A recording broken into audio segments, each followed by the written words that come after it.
से America funding कर रहा है, वहाँ से रशिया फंडिंग कर रहा है, दोनों प्रॉक्सी वॉर लड़ रहे हैं। सोचो लोग इसमें उस टाइम पे रहा करते थे 24 घंटे 48। ये सारे बम रखे हुए हैं जो एयर स्ट्राइक की थी अमेरिका वालों ने। टिकट ले लिए, 1,25,000 की टिकट है आपकी एंट्रेंस की और लोकल के लिए। और कुछ ही टनल्स को बनाने में ना पूरे 20 साल लगे थे। अमेरिकन बॉम्बिंग के वजह से जो क्रेटर बना हुआ है ना, B-52 बॉम्ब गिराया था, आज तक उसका गड्ढा है यहाँ पे। तो स्वागत है आपका वियतनाम की एक और वीडियो से। और आज मैं हूँ हो ची मिन में। और हो ची मिन में मैं आज एक ऐसी जगह जा रहा हूँ जो वियतनाम के लिए ना बहुत ज़्यादा इंपॉर्टेंस रखती है। उसका नाम है कू ची टनल। क्योंकि वियतनाम ने ना एक टाइम पे बहुत ख़राब टाइम देखा है, वियतनाम वॉर देखी है, जो कि बहुत यहाँ के लोगों के लिए ना डरावनी रही है। तो आज उस वियतनाम वॉर के बारे में जानेंगे कू ची टनल पे जाके, जो कि उस वॉर से जुड़ी हुई है। तो कू ची टनल यहाँ से है करीब 50 किलोमीटर दूर। और कू ची टनल जाने के लिए आप कोई गला ख़राब हो रहा है। कू ची टनल जाने के लिए आप कोई पैकेज बुक कर सकते हो या फिर आप खुद जा सकते हो। हेलो या फिर आप खुद जा सकते हो। खुद जाने में करीब 3 से 3.5 घंटे लग जाएंगे। तो मैं खुद जाने वाला हूँ। यहाँ से 3 बसें बदलनी पड़ेंगी। तो पहली बस पकड़ते हैं जिसका नंबर है नंबर 4। बस स्टॉप ढूंढना है, बस स्टॉप का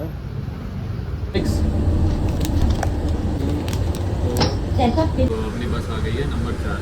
तो ये मेरी आज के दिन की पहली बस है और ये मुझे लेके जाएगी करीब 42 स्टॉप, 50-60 मिनट लगने वाले हैं। फिर उसके बाद 38 स्टॉप की बस पकड़नी है, इसलिए आज बहुत ज़्यादा टाइम लगने वाला है। मतलब 3.5 घंटे तो मैम दिखा रहा है। अगर ट्रैफिक नहीं मिला तो, अगर ट्रैफिक मिल गया तो पता नहीं कितना टाइम लगेगा। और आज 3.5 घंटे ना इन वाली बसों में गुजरने वाले हैं। और मुझे ज़्यादा इंतजार नहीं करना पड़ा, स्टॉप पे खड़ा ही हुआ, 2 मिनट के अंदर बस आ गई है पहली बस। बाकी का पता नहीं भी कितना टाइम लगेगा। और वियतनाम वॉर शुरू हुई थी 1 नवंबर 1955 को। और करीब 19 साल 5 महीने 29 दिन चलने के बाद ये वॉर फाइनली ख़त्म हो जाती है 30 अप्रैल 1975 को। और वियतनाम यूनाइट हो जाता है। और इस वॉर में लाओस, कम्बोडिया और नॉर्थ वियतनाम और साउथ वियतनाम, इनके अलाइज ये सब इन्वॉल्व थे। मैं आपको ये बता देता हूँ, बिफोर 1975 वियतनाम डिवाइडेड था, मतलब नॉर्थ और साउथ में। तो वियतनाम वॉर को ना एक प्रॉक्सी वॉर भी कहा जाता है, मतलब USA, अमेरिका और सोवियत यूनियन जो आज का रशिया है उनके बीच में। तो ये मैंने ना आपको कुछ ऊपर के पॉइंट्स बता दिया। अब इनके बारे में ना हम डिटेल में बात करेंगे। और इसकी हिस्ट्री बताने से पहले ना मैं बस चेंज कर लेता हूँ, जो कि मैं पहली बस से उतर गया हूँ, नंबर 4 से उतर गया हूँ। और वो मैं इस डायरी में सब कुछ लिख के चलता हूँ क्योंकि बाहर टाइम नहीं होता। और अब मुझे पकड़नी है नंबर 122 और 50 मिनट में यहाँ पहुँच गया हूँ। यार बस की सर्विस बहुत बढ़िया है, खाली रोड मिली है, तुरंत पहुँच गए हैं। अब 122 का इंतज़ार करना है जिसमें फिर से 50 मिनट बैठने हैं। और बस खाली है तो आराम से बैठ के जाने में मज़ा आ रहा है यार। और ये देखो भाई नंबर 122 आ गई है।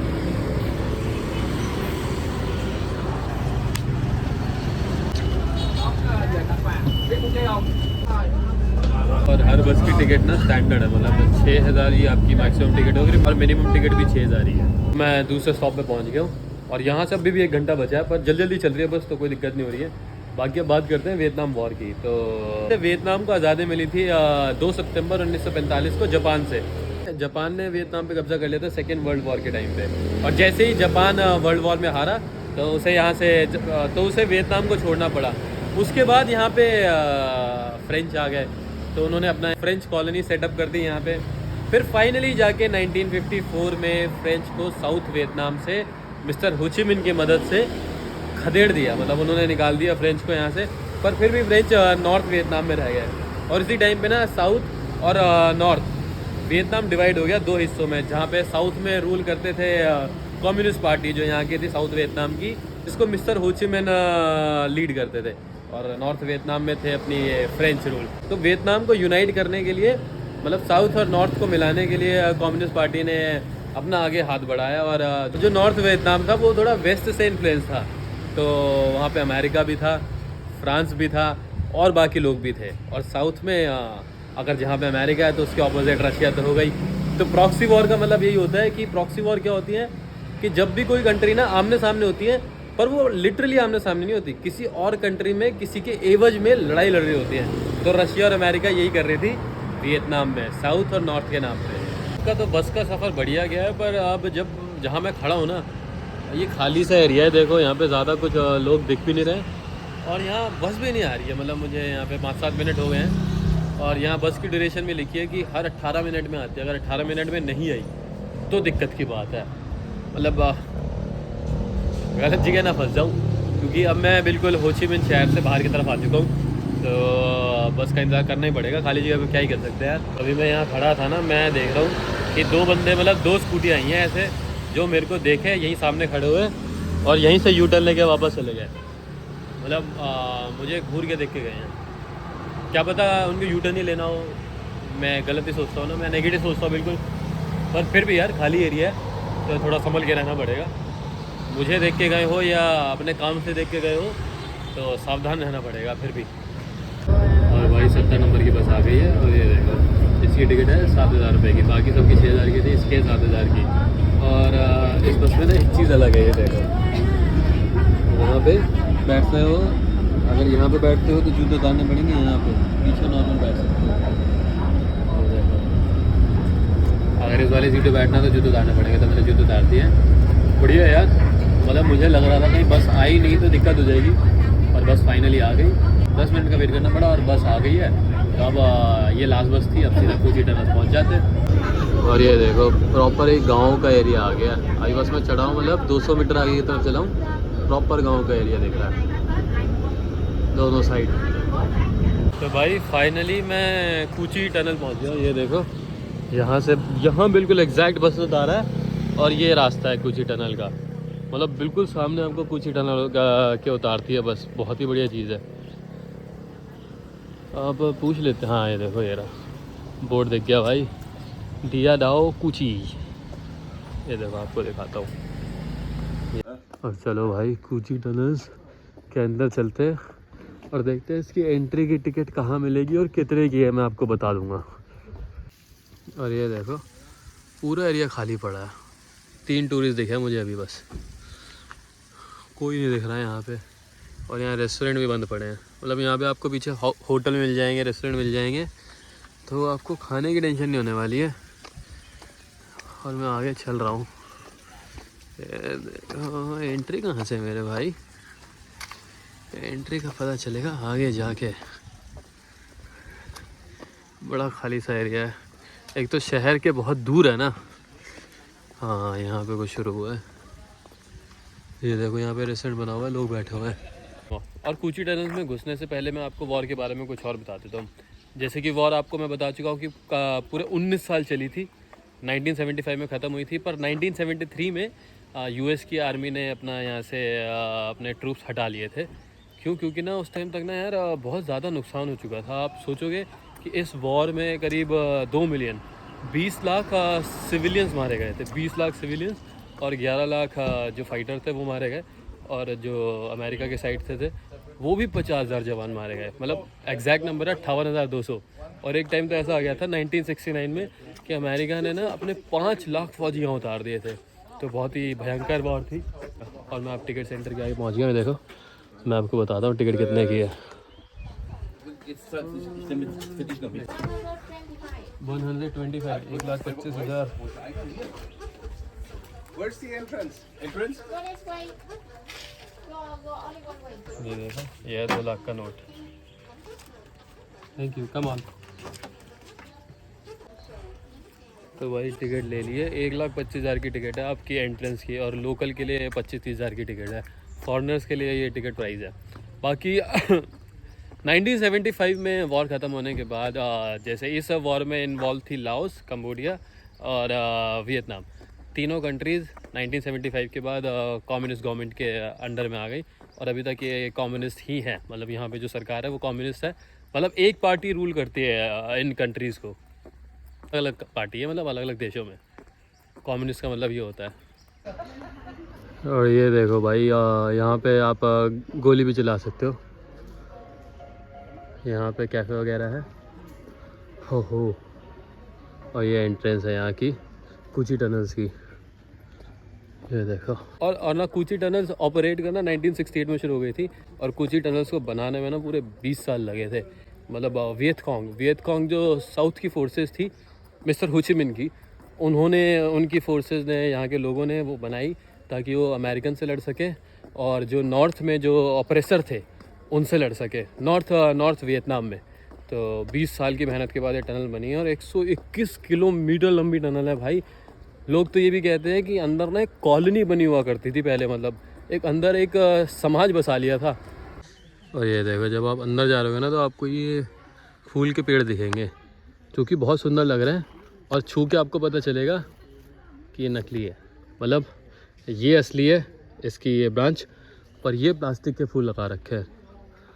कलरफुल कितना बढ़िया लग रहा है यार। ये देखो, ये भी टच करके देखो, नकली है। कलरफुल बहुत बढ़िया लग रहे हैं। और यहाँ से आ रहा है एंट्रेंस टू द टनल, यहाँ सामने। पर यहाँ पे ना एक प्लेन खड़ा है यार, यूएस आर्मी का। वापसी में मैं देखूँगा रास्ता अगर मिला यहाँ से, अगर क्या पता वापसी में रास्ता वहीं से हो आने का, नहीं तो यहाँ से वापस जाएंगे। अभी चलते हैं टनल के अंदर। और ये देखो भाई, मैं अभी जा रहा था और ये देखो ये सारे बम रखे हुए हैं जो एयर स्ट्राइक की थी अमेरिका वालों ने। कितने बड़े बड़े बम हैं उस टाइम के। ओ भाई, और कितने सारे बम अभी तक बचे हुए हैं। ये देखो यहाँ पे कुछ का चूरा भी बन गया है। ओहो, बहुत डिस्ट्रक्शन की है भाई इन्होंने, बहुत डिस्ट्रक्शन। और ये देखो यहाँ पे रूल्स लिखे हुए हैं कुछ ही टनल्स को विज़िट करने के लिए। भाई एक तो तुम्हें अपने ग्रुप के साथ रहना पड़ेगा, ग्रुप को छोड़ के अकेले नहीं जाना। और आप टनल में तब नहीं जा सकते जब आपको कोई मेडिकल इमरजेंसी है या कोई 70 साल से ऊपर है और जिसको अंधेरे से डर लगता है। और शराब पीकर तो बिल्कुल ना जाए नीचे। एक ग्रुप चल पड़ा है, एक साथ बहुत सारे लोगों को लेके जाते हैं, अकेले नहीं जाने देंगे तुम्हें। जंगलों के बीच में से है रास्ता। बहुत भाई मेहनत लगी होगी टनल बनाने में। और फिर टनल ऐसे बनाई कि टनल के सामने कोई खड़ा ही नहीं पाया। मतलब गोरिल्ला फाइटिंग स्किल की वजह से ही अमेरिका को भागना पड़ा है यहाँ से। और हम जैसे जैसे चलते जा रहे हैं ना, और घने जंगलों की ओर जाते जा रहे हैं। और बीच में ना छोटे छोटे आपको कैंप पे मिल जाएंगे, यहाँ पे इन्होंने ना पुतले लगा रखे हैं आर्मी की ड्रेस पहना के, यहाँ की वियतनाम की आर्मी की ड्रेस पहना के। यहाँ पे क्या है, यहाँ पे रेस्टोरेंट, ये कैफ़े की तरफ क्यों लेके जा रहे हैं हमें। अच्छी है, कैफ़े नहीं है, पता नहीं क्या है। मेरे को लगता है यहाँ बैठ के समझाएंगे। ओहो भाई, फिल्म दिखाएंगे शायद से।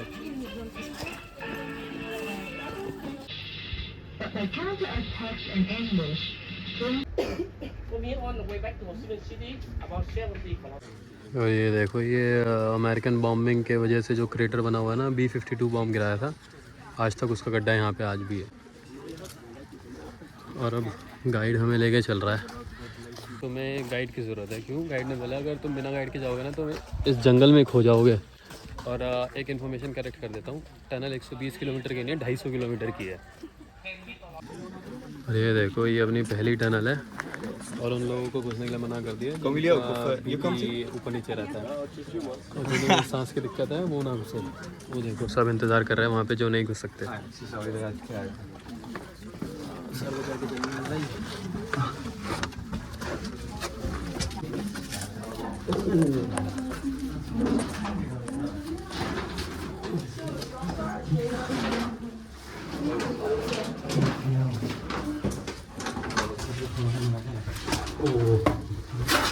बहुत छोटी टनल बना रखी है यार, बैठ के जाना पड़ेगा। सोचो लोग इसमें उस टाइम पे रहा करते थे, 24 घंटे, 48 घंटे, 72 घंटे लोग बिताया करते थे बिना सांस के। ये तो बंद है। ओह, और छोटी सी जा रही है। कैसे रहा करते थे यार लोग, बहुत डेंजरस। अगर आप को BP वगैरह की दिक्कत है, कोई भी दिक्कत है तो मत आओ।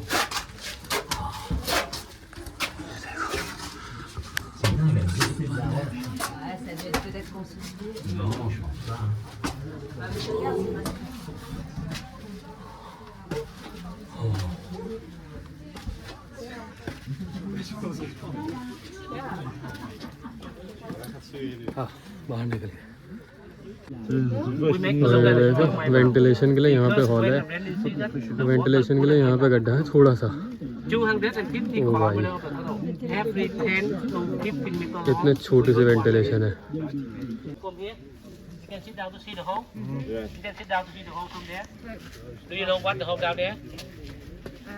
From kitchen. From Kitchen chimney. No, that's the hole for fighting. Oh The fighting bunker. भाई देखो वहाँ से लड़ते थे लोग. No trees. We under the ground. We look very far from here. We fighting when make a soldier here. At the time, we have to making guerrilla warfare because we. और ये देखो भाई, You can come along here. ये थी पुरानी entrance. कितनी पतली है. ओह कितनी छोटी एंट्रेंस है भाई, हल्ला मच गया. 20 बाय 30 सेंटीमीटर की. तो ये देखो भाई, यहाँ से देखते थे और यहाँ से गोली चलाते थे.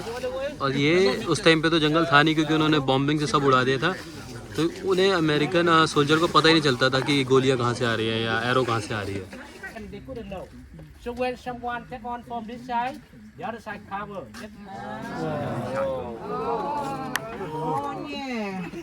Ja myślałam, że ją tu po prostu są. It's everything for lady first. तो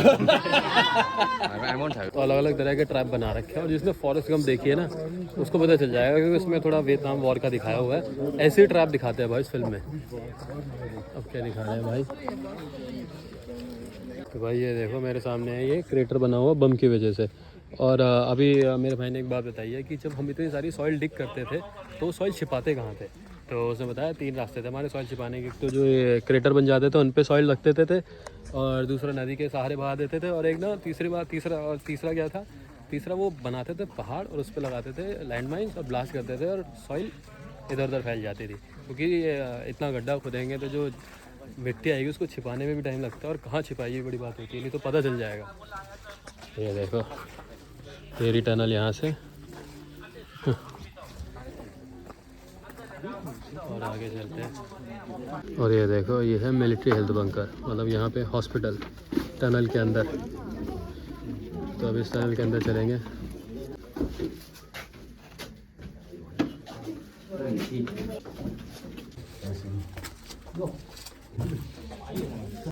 और ये देखो एक प्रोटोटाइप बना रखा है हॉस्पिटल का. Everyone, you see, got a bottle, contain the water, no beer. We making from the car tire, you see? Also. ये देखो, ये है मीटिंग रूम, जहाँ पे लोग अपने आर्मी वाले अपने कमांडर से मिलते थे, जो वियतनाम की वियतकॉन्ग की आर्मी थी. और ये सबसे बड़ा लंबा बंकर है. उसने बोला अगर किसी को कुछ दिक्कत है तो इसमें बिल्कुल मत जाना, क्योंकि टाइम लगेगा इसमें अंदर. और मैं चल रहा हूँ अंदर. तेरी तो पैरों में दर्द हो जाता है चलते चलते, क्योंकि तो खड़े नहीं हो सकते. ओ भाई ज़्यादा खतरनाक हो गई. बैग ठीक नहीं जा रहा है, गलत technique. After the war 1975, not the town reunion, we use red one and yellow star.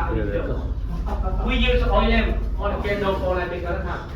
और ये देखो भाई, सरिये बना रखे थे ताकि कोई आए गलती से अंदर पहुंच जाए अमेरिकन सोल्जर तो वो यहाँ फंस जाए. और ये मीटिंग रूम है. और ये देखो 2 रास्ते हैं, एक लंबा रास्ता एक छोटा रास्ता है. और मैंने यहाँ पे बहुत ज़्यादा टाइम बिता दिया, तो मुझे छोटा रास्ता पकड़ना पड़ेगा, क्योंकि लोग बहुत आगे पहुँच चुके होंगे. तो इसलिए शॉर्ट वे से बाहर निकल जाते हैं, नहीं तो अकेले जंगल में खो जाऊंगा भाई. वैसे इतना बड़ा भी लॉन्ग वे नहीं था जितना वो बोल के डरा रहा था. ये देखो, ये यहाँ पे है और वो वाला है वहाँ पे. 250 किलोमीटर की टनल है, पूरी फैली हुई है अलग अलग जगहों पे. और जंगल ही अलग सा है, मतलब आप टनल तो छोड़ो, जंगल में खो जाओगे. ये देखो काम चल रहा है भाई, डायरेक्शन लगाई जा रही है ताकि कोई खोए ना. Oh, fuck yeah. What is this? What is cassava? It's like they have it in Latin America as well. This, yeah? Koekbananen. Probeer maar. Bananen. Scheiße. पता नहीं क्या है, पर बढ़िया है. In German they call this बहुत स्वाद Scheiße. बढ़िया होगा. Yeah. No. It's the word for everything which you don't like. Yeah, it's tasteless. Yeah, cassava. Yeah. कोई टेस्ट नहीं, प्लेन है तो बढ़िया है. No. Don't have to remember this. और अभी मुझे पता नहीं है कि टूर यहीं पे ख़त्म हो गया है या कहीं और भी दिखाएंगे, क्योंकि अब सबको आराम करने के लिए बोल दिया. और ये डिश पकड़ा दी है। फिश क्या कोई फल या वेजिटेबल है समझ नहीं आ रहा। Thank you so much. और ये देखो तुम यहाँ से सुवीनियर खरीद सकते हो। ये देखो यहाँ पे टोपियाँ लगी हुई हैं, आंटी कुछ सिल रही हैं, ट्यूब से कुछ बनाया जा रहा है। इस रबड़ की ट्यूब से ना ये चप्पलें बनाई जा रही हैं। और ये देखो हर तरह के ट्रैप बना रखे हैं यहाँ पे, जो उस टाइम पे यूज़ किए जाते थे। वो वाला मैं आपको दिखा चुका हूँ जिस पे घास पे पैर रखते हैं बंदा अंदर गिर जाता है। और ये देखो ओए भाई, मतलब बच तो जाएगा बंदा पर कुछ करने लायक नहीं रहेगा, ऐसे ट्रैप है। Rolling trap, window trap, clipping armpit trap, fish trap. ओए भाई ये कैसा ट्रैप है, स्टिकिंग ट्रैप। ओह ये ऐसे आता होगा और पूरा कमर या पेट में, ये तो ख़त्म कर देगा इंसान को। ये देखो फ़ोटो भी लगी हुई है। तो मैं बाहर पहुंच गया हूँ, पर यार मैंने ना अब जब मैं कूची टनल्स के अंदर जा रहा था तो रास्ते में ना एक अमेरिका का प्लेन देखा था। तो मैंने सोचा था जब बाहर निकलूँगा एग्ज़िट करूँगा तब देखूँगा, पर एग्ज़िट ना इन्होंने बहुत आगे की तरफ करवा दी। तो अब मुझे फिर पीछे जाना पड़ेगा वो प्लेन देखने के लिए। आपको भी दिखा दूँगा, मतलब मेरा देखने का मन है यार। और ये देखो मैं इस प्लेन की बात कर रहा था, कितना बड़ा प्लेन है। हाँ वॉर प्लेन है और यहाँ पे टैंक भी रखे हुए हैं। टैंक नहीं देखे थे मैंने, तो आपको नज़दीक से दिखाता हूँ। ये क्या है, एंट्रेंस है किसी चीज़ की। ओ भाई कितना बड़ा टैंक है। और वहाँ पे प्लेन है 1 2 3 और हेलीकॉप्टर भी है। ये देखो ऊपर चढ़ सकते हैं, नहीं चढ़ सकते होंगे। और ये देखो प्रॉपर लोहा देखना है ना तो ये देखो। और इस टैंक का नाम है M48 पेटॉन टैंक, जिसे भाई यहाँ के वियतनाम के लोगों ने जला दिया था। बिल्कुल प्रॉपर ख़तरनाक लोहा है भाई, बहुत बड़ा टैंक है। और ये खड़ा प्लेन, और इस जहाज़ का नाम है एयरक्राफ्ट C-130 नंबर 005। ये देखो अंदर घुसने का रास्ता कहाँ से है? पीछे से होगा, वॉर प्लेन है। और यहाँ से भी है क्या, ह्यूज है भाई ह्यूज। और यहाँ पे हेलीकॉप्टर भी खड़ा है। और मेरा ना मन है इस हेलीकॉप्टर में चढ़ने का, पर मुझे ना कोई दिख नहीं रहा आसपास पूछने के लिए, क्योंकि ये देखो और ना थोड़ा टूटा टूटा सा है। मुझे लग रहा है कहीं पैर रखते ही ना अंदर ना धस जाए और मेरे से इसका जुर्माना ना भरवाने लग जाए, पर मैं ट्राई करूँगा। और ये देखो यहाँ पे और टैंक खड़े हैं, ये छोटे वाले जो रॉकेट लॉन्चर होते हैं शायद से ये, तो यहाँ पे ये भी खड़े हैं। अब यार चलते हैं बाहर। ये हिस्ट्री देख के ना ऐसा लग रहा है कि यार मतलब अमेरिका कैसे बच जाता है सब चीज़ें करके। मतलब वो उसने दुनिया में ना हर देश की ना ऐसी तैसी की है, मतलब जहाँ थोड़ी सी कमज़ोरी दिखे वो वहाँ घुस जाता है, उसका कोई मतलब नहीं होता। और आज तक वो जस्टिफाई नहीं कर पाया कि वो यहाँ पे क्यों था, वो लाओस में क्यों था अमेरिका। मतलब उसने साउथ ईस्ट एशिया की ऐसी तैसी की है, बच जाता है। पर भाई क्या करें, मैं अमेरिका से मतलब नफ़रत नहीं करता, मैं हेट करता हूँ। मजाक कर रहा हूँ, हेट नहीं करता, पर यार कैसे बच जाते हैं यार। और मतलब अभी भी वो कई देशों में घुसा हुआ है, जैसे यूक्रेन में वॉर चल रही है, यहाँ से अमेरिका फंडिंग कर रहा है, वहाँ से रशिया फंडिंग कर रहा है, दोनों प्रॉक्सी वॉर लड़ रहे हैं। मतलब दूसरे देश में एक ऑपोजिट वॉर लड़ी जा रही है। मतलब यूक्रेन को भी पता है उसके साथ क्या हो रहा है, पर क्या करें भाई, अमेरिका चाहता है जो होगा वो होगा। भाई यार नहीं है, नफरत नहीं। मतलब ऐसा नहीं है कि अमेरिका सिर्फ हिस्ट्री में ऐसा रहा है, वो करंट भी ऐसा ही कर रहा है। कुछ नहीं कर सकते, हम नहीं कुछ कर सकते, बस हम आवाज़ उठा सकते हैं। और मैं चाहता हूँ ये वीडियो कहीं तक पहुँचे, अमेरिका तक पहुँचे ये। मतलब अमेरिका के लोगों को नहीं कह रहा हूँ, पर जो सरकार है ना, और कई लोग तो प्राउड फील करते हैं कि हमने देखो भाई वियतनाम में ये किया था, हमने लाओस में किया था। किस बात का प्राउड फील करते हो? अमेरिका के लोगों की बात कर रहा हूँ। मेरी कई लोगों से बात हुई है, वो ऐसे बोलते हैं कि हमने वियतनाम को थोड़ा सा मतलब अच्छी डायरेक्शन दी, अच्छी डायरेक्शन दी है, यहाँ के देखो क्या ऐसी तैसी कर दी वियतनाम की। मतलब कितने लोगों को मारा है यहाँ पे, गाँव वालों को भाई, स्कूल पे बम गिरा है, बच्चों पे बम गिरा है, किसी को नहीं छोड़ा। और अपने सोल्जर भी मरवा दिए यहाँ पे डाल के, किसी के सगे नहीं है यार ये। बाकी अब बाहर चलते हैं, वापस पब्लिक ट्रांसपोर्ट का यूज़ करेंगे। और मैं आपको बता चुका हूँ, अगर आपको हो ची मिन साइगॉन से कूची टनल आना है तो आप 3 बस बदल के आ सकते हो। पहला नंबर था 04, फिर 122, फिर 70। तो अब रिपीट वही करना है मुझे भी। और मैप पे दिखाता हूँ 3.5 घंटे, पर तुम ना 2.5 घंटे में पहुँच जाओगे, क्योंकि बस बहुत सही चलती है, रोड पे ट्रैफिक नहीं मिलता। हाँ ये देखो भाई बस स्टॉप पे आ गया सर। बस स्टॉप पे आते ही 70 नंबर की बस आ गई है।